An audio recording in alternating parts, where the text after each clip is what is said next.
వసుకి ointment రాస్తూ ఉంటే వసు కదులుతూ ఉంటుంది.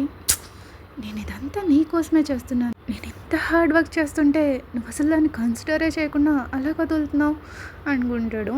ఈలోపు మళ్ళీ కదులుతుంది. ఆగమ్మాయి నేను విసుక్కున్నట్టు అరుస్తాడు. అయినా సరే ఎవరికి వినిపించదు.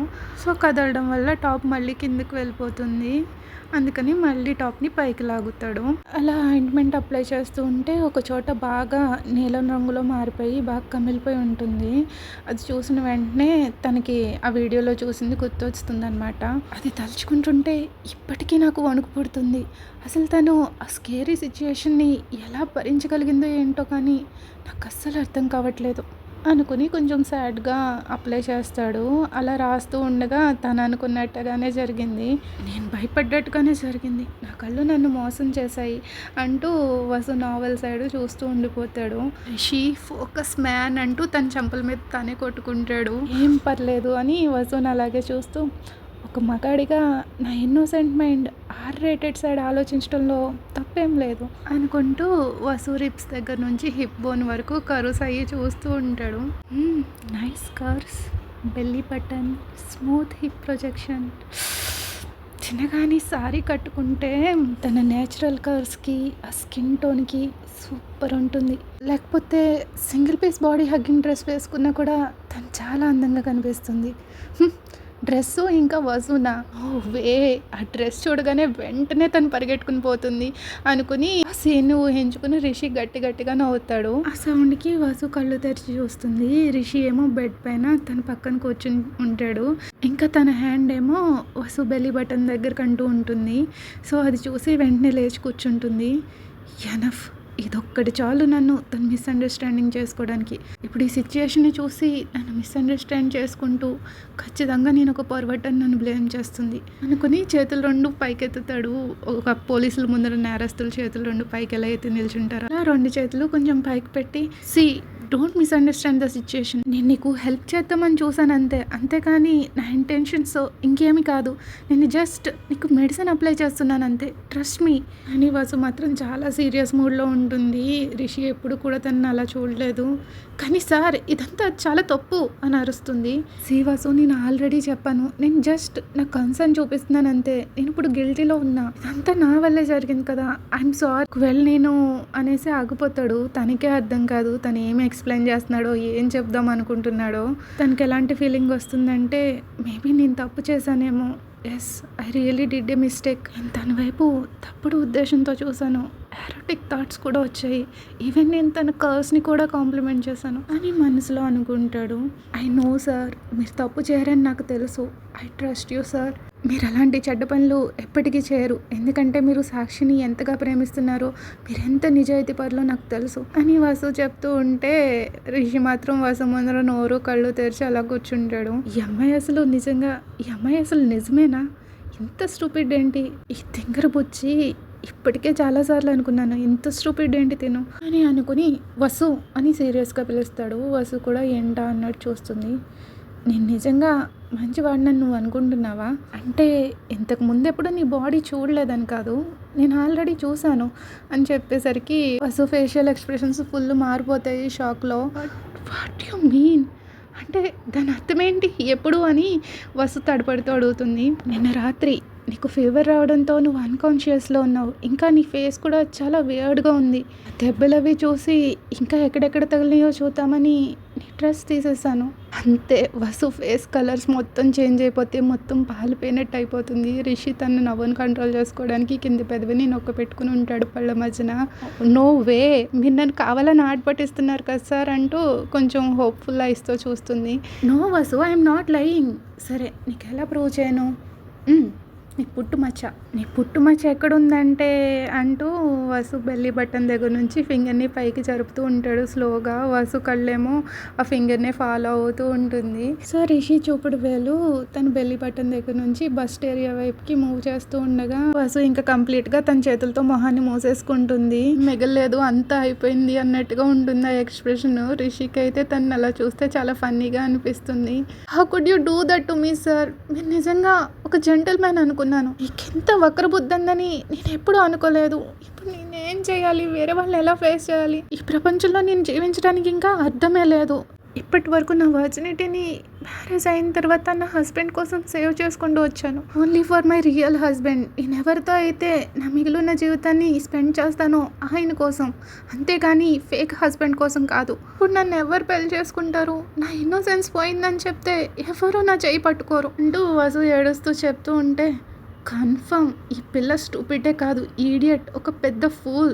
Vasu listen to me. ఓయ్ వసు, 1 minute నా మాట విను అంటూ రిషి చెప్తూ ఉంటే వసు అలా కొనుక్కుంటూనే ఉంటుంది. ఎవరు ఈ అమ్మాయి నా మాట వినేది? తన ఓన్ ఇమాజినరీ టాక్లో ఫుల్ మునిగిపోయింది, తన మాటల్లో తను మునిగిపోయింది అనుకుని, వసు ఫస్ట్ నేను చెప్పేది వింటావా? ఎక్కడి నుంచి ఎక్కడికి వెళ్ళిపోతున్నావు నువ్వు అసలు అని అరుస్తాడు. లేదు నా హస్బెండ్ మాత్రమే చూడాల్సిన ప్రతిదాన్ని మీరు చూసేశారు అని వసు ఏడుస్తుంది. అయ్యో, నువ్వు ఆలోచిస్తున్నట్టు నేనేం చూడలేదు, నేను సరదాగా ఆట పట్టిద్దామని అలా చెప్పాను అంతే. ఐ స్వేర్ నేనేం చూడలేదు. హ్యాపీనా ఇప్పుడు అని రిషి చెప్పగానే సడన్గా ట్యాప్ కట్టేసినట్టు వసు ఏడుపు ఆగిపోతుంది. ఏంటి అన్నట్టు రిషి వైపు సైలెంట్గా చూస్తూ ఉండిపోతుంది. ఎస్, నీ ప్రీషియస్ బాడీని నేనేం చూడలేదు. యాక్చువల్లీ నిన్న నీ కండిషన్ చాలా సీరియస్గా ఉంది. సో నేను వెంటనే ప్రేరణకి కాల్ చేసి రమ్మంటే తనే వచ్చి చెక్ చేసింది. తను చూడడంలో నీకేం ప్రాబ్లం లేదు కదా అని రిషి అడుగుతాడు. మరి అలా అయితే మీరు పుట్టుమచ్చు అన్నారు, దాని గురించి ఏంటి అని అడుగుతుంది. జస్ట్ చిన్న రాయేసాను అంతే, ఏ వైల్డ్ గెస్, కానీ నువ్వు దానికి పడిపోతావని నేను అస్సలు అనుకోలేదు. రియల్లీ నేను ఇంకా అనుకున్నాను మీరు అని ఆగిపోయి సిగ్గుపడుతుంది. వెయిట్ ఏ మినిట్, అంటే నీకు లోపల ఎక్కడో నిజంగానే పుట్టుమచ్చు ఉంది కదా, ఎక్కడ వసు? లెట్ మీ గెస్ అంటూ వసు బాడీ వైపు చూస్తూ నవ్వుతాడు కావాలని. వసు వెనక జరిగి కొద్దిసేపు సీరియస్గా వసు వైపు చూసి సడన్గా వైలెంట్ అయిపోతుంది. అసలు నాతో అబద్ధం చెప్పడానికి మీకు ఎంత ధైర్యం అంటూ పిల్లో తీసుకుని రిషిని కొట్టడం స్టార్ట్ చేస్తుంది. ఎంత భయపడ్డానో తెలుసా, చాలా భయపెట్టేశారు మీరు నన్ను అంటూ వసు రిషిని ఆ దిండుతో కొడుతూ ఉంటే, sorry Vasu please stop it అంటూ రిషి బెడ్ పై నుంచి లేవబోతాడు. కానీ వసు మాత్రం రిషిని బెడ్ పైన తోసేసి కొడుతూనే ఉంటుంది. అలా పిల్లో ఫైట్ అయిపోయిన తర్వాత కొద్దిసేపు సైలెంట్గా కూర్చుంటారు ఇద్దరుని. రిషి ఏమో బెడ్ హెడ్ బోర్డ్కి జారబడి ఆవేశపడుతూ ఉంటాడు. వసు ఏమో మిడిల్లో కూర్చుని ఆవేశపడుతూ ఉంటుంది. రిషికి కొద్దిసేపటికి తన బ్రీత్ నార్మల్ అయ్యాక మళ్ళీ అంటాడు, వసు నీ బాడీ చూసానని చెప్పగానే అంత ఎమోషనల్ అయ్యావు. అసలు నాకు తెలియక అడుగుతాను, నీ టాప్ లోపల అసలు ఏముందని? ఇక్కడ నుంచి చూస్తుంటే పెద్దగా మెస్మరైజ్ అయ్యేలాగా ఏమీ లేదే, దాని గురించి నువ్వు ఎందుకు అని రిషి చెప్తూ ఉండగా, స్టాప్ ఇట్ సార్, మీరు పర్వట్టా లేకపోతే ఇంకేమైనా, ఏం మాట్లాడుతున్నారు అంటూ వసు పిల్లోని రిషి మీదకి గిరిగేసి బయటకు వెళ్ళిపోతుంది. స్టమక్ పెయిన్గా ఉంది, నేను వెళ్తాను అని చెప్పి రూమ్లో నుంచి బయటకు వెళ్ళిపోతుంది. రిషి అయితే ఇంకా ఒక ఈడియట్ లాగా నవ్వుతూనే ఉంటాడు. యాక్చువల్లీ నేను హార్ట్ లోపల నుంచి నవ్వి చాలా కాలమైంది. నేను చివరిగా ఇలా ఎప్పుడు నవ్వాను? మేబీ అమ్మతో గడిపిన టైం అప్పుడు ఇలా నవ్వుంటాను అనుకుని వాళ్ళ మమ్మీ గుర్తు రాగానే సడన్గా ఎమోషనల్ అవుతాడు. అలాగే వసు బెడ్ పైన పడుకుని ఆలోచిస్తూ ఉండిపోతాడు. అప్పుడు సడన్గా రియలైజ్ అవుతాడు. వసు తన పైన విసిరని పిల్లోని హక్ చేసుకుని పడుకుని ఉంటాడు. అది చూసి చాలా స్ట్రేంజ్గా, చాలా కంఫర్టబుల్గా ఫీల్ అవుతాడు. నా బెడ్ పైన చాలా పిల్లోస్ ఉన్నాయి కానీ అవే ఇలా లేవే, ఇది చాలా డిఫరెంట్గా ఉంది, ఏంటి దీనికి వాటికి డిఫరెన్స్? తన స్మెల్లా అంటూ పిల్లోని నోస్ దగ్గర పెట్టుకుని స్నిఫ్ చేస్తాడు స్మెల్ని. తన స్మెల్ చాలా డిఫరెంట్గా ఉంది అనుకుని మళ్ళీ పిల్లో స్మెల్ని ఇంకొకసారి పిలుస్తాడు. రోజెస్ స్మెల్ చాలా అట్రాక్టివ్గా ఉంది అనుకుని ఆ పిల్లోని మళ్ళీ హక్ చేసుకుంటాడు. ఇది స్ట్రేంజ్గా ఉండొచ్చు కానీ ఇలా చాలా హాయిగా ఉంది అని కళ్ళు మూసుకొని వసుతో గడిపిన ఆ షార్ట్ టైం అయినా అదంతా గుర్తు తెచ్చుకుని ఎంజాయ్ చేస్తూ ఉంటాడు. నీ ఫ్లాట్ తీసుకున్నప్పుడు ఈ రూమ్ అప్పుడు అలాగే ఉంది, ఇప్పుడు అలాగే ఉంది, కానీ ఇంతకుముందు ఇది నాకు జస్ట్ ఒక రూమ్ మాత్రమే, కానీ ఇప్పుడు ఈ రూమ్ నాకు ఒక రకమైన లవ్ ఇంకా కంఫర్ట్ ఇస్తుంది. ఎలాంటిదంటే నేను దానికోసం ఎన్నాళ్ళుగానో ఆరాటపడుతున్నాను. అమ్మ తర్వాత ఫస్ట్ టైం ఏదో ఇది నాది అనిపిస్తుంది అనుకుని బెడ్ పై నుంచి లేస్తాడు. నడుము మీద చేతులు పెట్టుకుని బెడ్ పైన చూస్తాడు. ఎందుకు ఆ పిల్లోని అక్కడ వదిలేయాలనిపించదు. నేను ఆ పిల్లోని తీసుకుంటాడు. Rishi, what happen to you man? Vasu అన్నట్టుగా నువ్వు నిజంగానే పర్వటా అని తనని తానే అడుగుతాడు. అసలు నాకేం అర్థం కావట్లేదు, లేకపోతే నేను వసుకి ఏమైనా అట్రాక్ట్ అవుతున్నానా అని కన్ఫ్యూజన్లో పిల్లోని ఇంకా గట్టిగా హక్ చేసుకుంటాడు. మేబీ కేస్ హెడక్ అనుకుంటా. కేస్ ఎండింగ్కి వచ్చేసినట్టే. రవీష్ ధవన్ ఆ విధవ వాడి మిగిలిన జీవితాన్ని సెంట్రల్ జైల్లో ఊచలు లెక్క పెడుతూ గడుపుతాడు. దేవుడి దయ వల్ల మాకున్న ఏకైక విట్నెస్ ఆ అమ్మాయి ప్రాణానికి ప్రమాదం ఏం లేదు. పోలీసులు వెళ్ళి చెక్ చేసేసరికి తను పూర్తిగా గాయాలతో ఊపిరితో ఉంది. ఇప్పుడు తన ప్రాణానికి ఏం ప్రమాదం లేదు. ఆ వెధవకి వాళ్ళ నాన్న సంపాదించిన దానికి కన్ను మిన్ను ఆగట్లేదు. అలా నుంచి అరికాలు వరకు అహంకారంతో నిండిపోయాడు. కానీ ఇప్పుడు తన తండ్రి దగ్గర ఉన్న డబ్బు కూడా తనని కాపాడలేకపోయింది. కంగారు పడుకు మిస్టర్ ధవాన్, ఇంకా అయిపోలేదు. మా గురించి తెలియక మాతో పెట్టుకున్నావు. వన్స్ సిద్ధు నీ సివిల్ కేసు తీసుకోగానే నువ్వు కంప్లీట్ పాతాళంలోకి వెళ్ళిపోతావు. ఈ ఇల్లీగల్ కన్స్ట్రక్షన్స్, ట్యాక్స్ ఎగ్గొట్టడాలు అన్ని రకాలుగా నిన్ను అక్కడి నుంచి కిందకి లాగేస్తాం. నువ్వు స్టార్ట్ చేసిన వెంచర్స్ పూర్తి చేయలేవు. అలాగే నువ్వు ఇంతకు ముందు బిల్డ్ చేసుకున్న అన్ని డిస్ట్రాక్ట్ అయిపోతాయి. సో ప్రస్తుతానికి నీ కొడుకుని పోలీసులు జైలుకి తీసుకెళ్తుంటే అది చూస్తూ ఉండడం తప్ప నువ్వు ఇంకేం చేయలేవు అనుకుని next mister Rajendra Varma my so-called dot. Riyansh మాత్రమే నా స్టెప్ బ్రదర్, రంజిత్ నా స్టెప్ బ్రదర్ కాదు. రిషి తన ఆఫీస్లో ఉండగా రాజేంద్ర వర్మ తన ఇద్దరు కొడుకులతో వస్తాడు రిషిని మీట్ అవ్వడానికి. రిషి రియాన్ష్ రావడం ఎక్స్పెక్ట్ చేస్తాడు కానీ రంజిత్ కూడా రావడం ఎక్స్పెక్ట్ చేయడు. ఇంత కామ్గా ఉన్నాడేంటి, ఇంతకు ముందు ఎప్పుడు ఇలా లేడే, నా గురించి ఏమైనా ప్లాన్ చేస్తున్నాడా మళ్ళీని అనుకుంటాడు. ఈలోపు వాళ్ళు కేసు గురించి మాట్లాడుకుంటూ ఉండగా వసుని ఇంతకుముందు 1 hour బ్యాక్ రిషి కొన్ని ఫైల్స్ తీసుకురమ్మంటాడు. సో అవి ఇప్పుడు తీసుకొస్తుంది అనమాట. వసు రాగానే రంజిత్ పలకరిస్తాడు. తిను వసుధర రిషి వైఫ్ అని ఆయనకి పరిచయం చేస్తాడు. వసు ఏమో రిషి వైపు చూస్తుంది. ఇక్కడ ఏం జరుగుతుందో అర్థం కాక. థ్యాంక్ యూ రిషి, మీరు నా కొడుకుని కాపాడడానికి చాలా కష్టపడ్డారు. Really thank you. లేదు సార్, నేను నా జాబ్ చేశాను అంతే. మీరు నాకు పే చేశారు కాబట్టి ఇది నా డ్యూటీ. నేను జీతం తీసుకుంటున్నాను కాబట్టి వర్క్ చేయాలి కదా, అంతే, ఇంకేం కాదు అని కొంచెం అరోగెంట్గా చెప్తాడు రిషి. లేదు, డబ్బు ఒకటే సరిపోదు రిషి. నువ్వు నిజంగా మమ్మల్ని ఒక పెద్ద ప్రమాదం నుంచి కాపాడావు. నువ్వు కాపాడింది నా కొడుకుని మాత్రమే కాదు, నా కుటుంబం మొత్తాన్ని. మా ఇండస్ట్రీస్ అన్నీ కూడా నాకు నా పూర్వీకుల నుంచి వచ్చాయి. కాబట్టి ఇప్పుడు నేను దాన్ని నెక్స్ట్ వారసులకి అప్పచెప్పే వరకు దాని కీర్తి ప్రతిష్టలు నేను కాపాడుకోవడం నా విధి, నా బాధ్యత. ఇప్పటి వరకు మీడియా ముందు కానీ జనాల ముందు కానీ ఎలాంటి పెద్ద సమస్యలు రాకుండా, నా కుటుంబానికి కలంకం రానివ్వకుండా నా వంతు ప్రయత్నం నేను చేశాను. ఇప్పుడు నా శ్రమలో నువ్వు కూడా ఒక భాగం అయ్యావు. నీకు ఎంతగా కృతజ్ఞత చూపించినా తక్కువే. కాబట్టి నేను నిన్ను ఇప్పుడు ఒకటి అడుగుతాను, దాన్ని అస్సలు కాదనకూడదు అంటూ తన కళ్ళల్లోకి స్ట్రైట్గా చూసి చెప్తాడు. రిషి ఆయన కళ్ళల్లోకి చూడలేకపోతాడు. తనకి తెలియకుండానే తన కళ్ళని పక్కకు తిప్పేసుకుంటాడు. ఆయన సడన్గా రిషి హ్యాండ్ పట్టుకుని, మా ఇంటికి మా ఫ్యామిలీతో పాటు డిన్నర్ చేయడానికి మీరు రావాలి, కాదనకండి అంటాడు. ఆయన సడన్గా చేపట్టుకునేసరికి రిషి ఫ్రీజ్ అయిపోతాడు. ఎందుకంటే ఫస్ట్ టైం వాళ్ళ నాన్న తన చేతులను పట్టుకున్నాడు. ఒక తండ్రి కొడుకుని తాకడం ఇన్నేళ్లలో రిషికి అదే మొదటిసారి. లేదు ఇలాంటివి ఏమీ అవసరం లేదు, నేను నా డ్యూటీ చేశాను అంతే అంటూ రిషి తన హ్యాండ్స్ని వదిలించుకుంటాడు. లేదు రిషి, నువ్వు ఖచ్చితంగా రావాల్సిందే. ఇది జస్ట్ డిన్నర్ మాత్రమే, ఇంకేమీ కాదు. నువ్వు నా తమ్ముడిని సేవ్ చేసావు. I'm also really grateful for you అంటూ రంజిత్ కూడా చెప్తాడు. రియాన్ష్ కూడా ప్లీజ్ అని అడుగుతాడు. ఇంకేం చేయలేక రిషి ఓకే చెప్తాడు. ఓకే దెన్ చూస్తాను అంటాడు.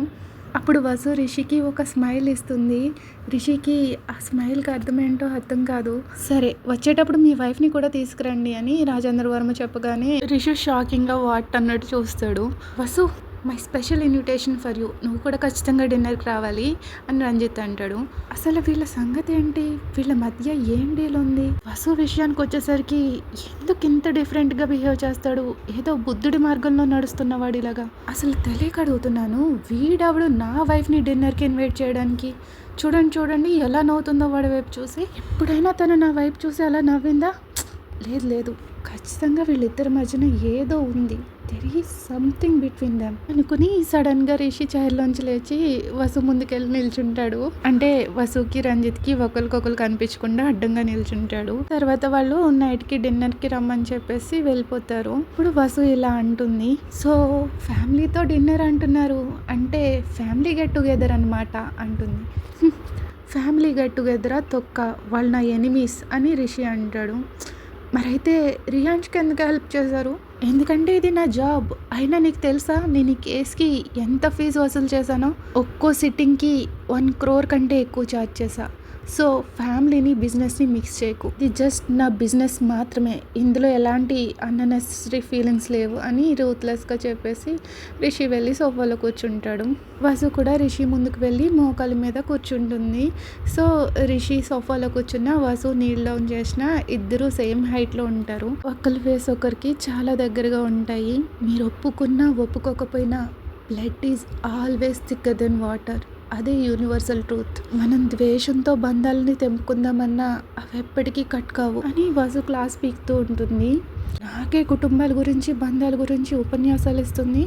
నేను వాళ్ళని ఎంత ద్వేషిస్తున్నానంటే నా తల నుంచి కాలి వరకు రక్తం మరిగిపోతుంది అనుకుని వసు షోల్డర్స్ పట్టుకుని తనని కూడా సోఫాలోకి నెడతాడు. రిషి అలా వసు షోల్డర్స్ పట్టుకునే ఉంటాడు. వసు ఏమో పడుకుని ఉంటుంది, రిషి ఏమో పైన ఉంటాడు.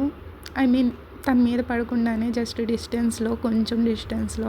నాకు ఫ్యామిలీ గురించి లెక్చర్స్ ఇవ్వడానికి నువ్వెవరు? ఇది నా లైఫ్, నా జీవితంలో ఏం చేయాలో నేనే నిర్ణయించుకుంటాను అంటూ ఒక బుల్లాగా దూసుకుపోతూ గట్టిగా అరుస్తాడు. వసు ఏమో పిల్లిలాగా పెద్ద కళ్ళు వేసుకుని రిషి వైపు భయపడుతూ చూస్తుంది.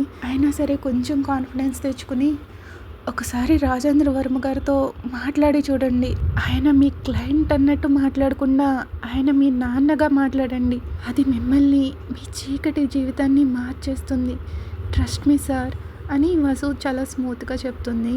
లేదు వసు, నీకు తన గురించి ఏమీ తెలీదు, అందుకే నువ్వు ఇలా మాట్లాడుతున్నావు. నేను అతని నాశనాన్ని చూసిన తర్వాతే నా జీవితం ప్రశాంతంగా ఉంటుంది. లేదు సార్, మీరు అలా ఎలా అనుకుంటున్నారు? మీ నాన్న జీవితాన్ని నాశనం చేస్తే మీ జీవితం ముగిసిపోతుంది. ఇవన్నీ చేయడం ద్వారా మీ అమ్మ మీకోసం హ్యాపీగా ఫీల్ అవుతారని మీరు అనుకుంటున్నారా? మీరు నాశనం చేయాలనుకుంటున్నది మీ తండ్రిని, ఆయన్ని బాధ పెట్టడంలో మీరు ఆనందాన్ని కోరుకుంటున్నారంటే మీ అమ్మగారు మిమ్మల్ని ద్వేషిస్తారు. ఎందుకంటే మీరు ద్వేషిస్తున్న వ్యక్తి మీ అమ్మగారి ప్రేమ. షీ మేడ్ యూ సార్, మీరు వాళ్ళ ప్రేమకి చిహ్నం. మనం మనుషులం సార్, మనం ప్రేమించే వాళ్ళని ఎప్పటికీ ద్వేషించం. ప్రతి ఒక్కళ్ళు తప్పు చేస్తారు, మనం కూడా తప్పులు చేస్తాం, కానీ వాటిని మర్చిపోయి ముందుకు వెళ్ళట్లేదా? అలాగే ఎదుటి వాళ్ళు కూడా తప్పులు చేస్తే అవి కూడా మర్చిపోయి వాళ్ళని క్షమించగలగాలి. ఎలా అయితే మీరు చిన్నప్పుడు తప్పు చేస్తే మీ అమ్మగారు వాటిని సరిదిద్దేవాళ్ళో, అలాగే మనం ఎదుటి వాళ్ళని కూడా మార్చగలగాలి, అంతేగాని ఇలా ద్వేషాన్ని పెంచుకోకూడదు అని వసు చెప్తుంది. ఈ అమ్మాయి ప్లేస్లో ఇంకెవరైనా వేరే అబ్బాయి కానీ వేరే అమ్మాయి కానీ ఉండుంటే ఈ పాటికి వాళ్ళ ముక్కు పగలగొట్టేవాడిని.